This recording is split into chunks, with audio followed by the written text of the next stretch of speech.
জেলে একবার যে গেছে সেই দাগে। তো একজন দাগে এসে যদি আপনার সামনে মনে হয় এটা বলে, তাহলে আপনার কি মনে হয়? আপনার কাছে ট্র্যাজিক মনে হয়? নাটকে যখন সবচেয়ে সুদিন, তখন আমি নাটক বন্ধ করে ওটিটিতে পদার্পণ করেছি। আমার যখন ওটিটিতে সবচেয়ে সুদিন, তখন আমি ওটিটি অফ করে সিনেমাতে নিজেকে ইনভেস্ট করেছি। এটা তো আসলে মানে আপনারা যেটা দেখবেন সেটাই অথেন্টিক। আমরা তো এক্সপিরিয়েন্স করছি, সব কিছুই খুবই প্রপার ওয়েতে আগাচ্ছে, দর্শকের উচ্ছ্বাস দেখছি, টিকিট পাওয়া যাচ্ছে না, সব কিছুই মানে আনন্দের স্মৃতি, কোনটা দুঃখের স্মৃতি নাই। এবং এটার অথেন্টিসিটি অনেক বেশি গাঢ় বা দৃঢ়তা পাবে এগুলো যদি আপনারা পোর্ট্রে করেন আমাদের মনে থেকে। This credit goes to Shihab Shaheen and Shahriar Shakib, কারণ আফটার 2 ইয়ার্স আমার তো একটা প্রিপারেশন থাকে। আমার মনে হয় যে দর্শকরা আমাকে তাদের ফাইন্ডিংসে অনেক ভালো পারফরমেন্স তারা এক্সপিরিয়েন্স করেছে, এই জন্য তারা বলছে। আমাদের যখন প্রিপারেশনের স্টেজে আমরা থাকি এবং আমরা যখন প্রিপারেশন নেই, তখন অবশ্যই আমাদের আলোচনা হয় প্রিপারেশনের জন্য যা যা দরকার হয়। But when it's done, project done হয়ে যায়, তখন আর কোনো টেনশন কাজ করে না। বরাবরই আমার কখনো কোনো টেনশন কাজ করে না। তবে হ্যাঁ, প্রথম দিন যখন হল ভিজিটে আসি বা সংবাদ জানতে চাই, তার আগে যে কী বলে, পরীক্ষার হলে যাওয়ার আগে একটু শুশুয়ে লাগে না, ওরকম কিছু একটা হয়। জিটারি হ্যাঁ, জিটারি হয় মাঝে মাঝে। এইটা ইটস এ রেয়ার সিনারিও। আপনি যেটা বলছেন এটা একটা rare scenario and one kind of spoiler এই প্রশ্ন। এটা it's not a tragic story. এটার মধ্যে একটু ডেপথ অ্যানালাইসিস করতে হবে। এই জন্যই আমরা বলি যে ম্যাস অডিয়েন্সের সাথেও যে যারা একটু কি বলবো, মানে স্টোরির যে লাইন, সাপোজ আমি যদি বলি যে জেলে একবার যে গেছে সেই দাগে। তো একজন দাগে এসে যদি আপনার সামনে মনে হয় এটা বলে, তাহলে আপনার কি মনে হয়? আপনার কাছে ট্র্যাজিক মনে হয়, না সে তার পরে একটা সুপারিশ করছে? What do you think? So it's a perception, কে কীভাবে নিচ্ছে। আত্মশুদ্ধির জায়গাটা থাকে, কিন্তু এটা এক একজনের পারসেপশন, এক একজনের ফাইন্ডিংস একরকম। একটা অপরাধী যখন আপনার সামনে এসে বলবে আপনি ক্ষমা করবেন, আরেকজন অপরাধীকে আপনি কখনোই ক্ষমা করবেন না। একজনের পয়েন্ট অফ ভিউ থেকে সেটা ট্র্যাজিক হলো, আরেকজনের পয়েন্ট অফ ভিউ থেকে সেটা ফানিও হতে পারে। সো আমার কাছে মনে হয় যে it's not all about this মানে ট্র্যাজিক স্টোরি। এটা সম্পর্কের গল্প। এখানে যতগুলো ক্যারেক্টার আছে তাদের মধ্যে জটিলতা আছে, কমপ্লেক্সিটি আছে, এবং প্রতিটা চরিত্রের মধ্যে একটা শেডস, ডিফারেন্ট শেডস আছে। টাইমলাইনের গল্প, ডিফারেন্ট টাইমলাইনেকে টাচ করা হয়েছে। হ্যাঁ, একটা জীবনবোধের একটা মূল একটা মেসেজ তো শিহাব শাহীন দেওয়ার চেষ্টা করেছে। আমার কাছে মনে হয় ওই পয়েন্টটাতেই অনেক কিছু শিক্ষণীয় হয়। কষ্ট দিয়ে অনেক সময় সুখের বিষয়েও কান্না থাকে। তো সকল সুখে যখন কান্নাটা থাকে, সেই কান্নাটা তো আর ট্র্যাজিক না। আবার অনেক কান্নায় আরাম থাকে, সেই আরামটা মুক্তির, সেটা তো ট্র্যাজিক না। সো ইট ডিপেন্ডস যে কোন কোন অডিয়েন্স কীভাবে নিচ্ছে। তবে আমার মনে হয় এটা একটা রিডেমশনের গল্প, মুক্তির গল্প এবং আরামের গল্প। আমার কাছে মনে হয় যে এই বিষয়টা না ঘটলে আরামটা আসতো না। সেটা হচ্ছে যে আমি কখনোই কোনো প্ল্যাটফর্মকে না করিনি। আমার কাজ অভিনয় করা।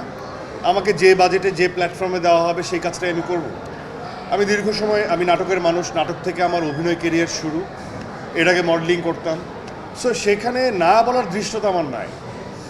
আবার এরপরে ওটিটিতে সময় দিয়েছি, সেখানে একটা গ্রহণযোগ্যতা তৈরি হয়েছে, এবং তারপর নিজেকে গুটিয়ে নিয়ে সকল অস্থিরতা কমিয়ে স্থির হয়ে সিনেমাতে নিজেকে এন্ডোর্স করছি। সো প্রত্যেকটা একটা মানুষের জীবনে থাকে না যে একটা টাইম লাইন। তো আমি যখন এখন সিনেমা নিয়ে ভাবছি, ন্যাচারালি অন্যান্য প্ল্যাটফর্মের কাজ কমে যাচ্ছে, কারণ সিনেমাটা একটা একটু দীর্ঘ প্রসেসে। যেমন সাপোজ এখানে অনেক সিনিয়র বা অনেক জুনিয়র বা অনেকের নিয়ে কথা হচ্ছে। আমি ওই কথাটা বলতে চাই যে এই যে কম্প্যারিজনটা আসে, আমরা তো দুই টাইম লাইনে আসে দুটো মানুষ, আমরা তো বরাবরই একটা দুই টাইম লাইনে আসা। তা আমার জনরা এবং আরেকজনের জনরা হয়তো বা সেম না। আমি নিজেকে এস্টাবলিশ করতে চাই পরিপূর্ণ একজন অভিনেতা হিসেবে।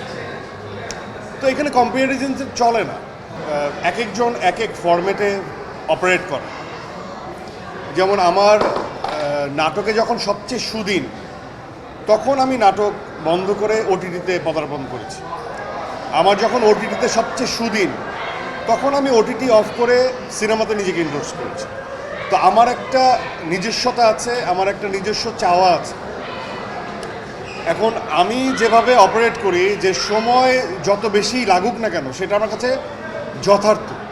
এখন এটা কারো কাছে হতে পারে অনেক দেরি, কারো কাছে হতে পারে ইটস টু আর্লি, কিন্তু আমি যেভাবে অপারেট করি, যেভাবে আমি সিনেমার ক্ষেত্রে কি নিজেকে তৈরি করার চেষ্টা করছি, সেখানে আমার কাছে গল্পটা যেমন মুখ্য, সেখানে আমার ডিরেক্টর তেমন মুখ্য, সেখানে আমার প্রডিউসিং টিম খুব ইম্পর্ট্যান্ট, এবং কলাকৌশলী ইম্পর্ট্যান্ট, মানে প্রত্যেকটা সেক্টর ইম্পর্ট্যান্ট। এবং কারা আমরা সর্বোপরি আমরা যখন বসবো, যে পারফর্মাররা আমরা পারফর্ম করব, এদের সাথে বন্ধনটা অনেক জরুরি, মানে রিহার্সালটা খুব জরুরি।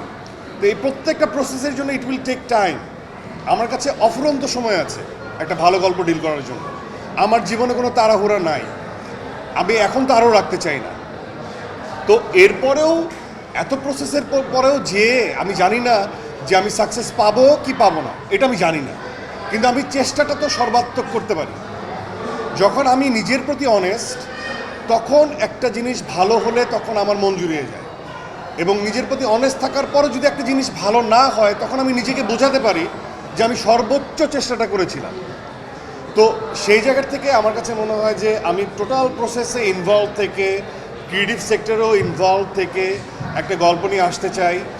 আমি নিজেকে অভিনেতা হিসেবে তৈরি করতে চাই, এবং আমি জানি যে সবাই আমার দর্শক না। আমি সবসময় ম্যাসকে কানেক্ট করতে চাই উইথ ক্লাস, এই দুইটা সম্মিশ্রণ। যে আমার গল্পটা, যে আমি যে গল্পটা বলবো সেটা বোঝার জন্য তাদেরও একটু ভাবতে হবে যে এখানে ডেপথটা কী। খুবই কনভেনশনাল ওয়েতে যে ছবিগুলো হয়, সেটা আমি হয়তো বা খুব বেশি এখন তাগিদ বোধ করি না করার। আগে আমি গল্প নির্ভর কাজগুলো করব।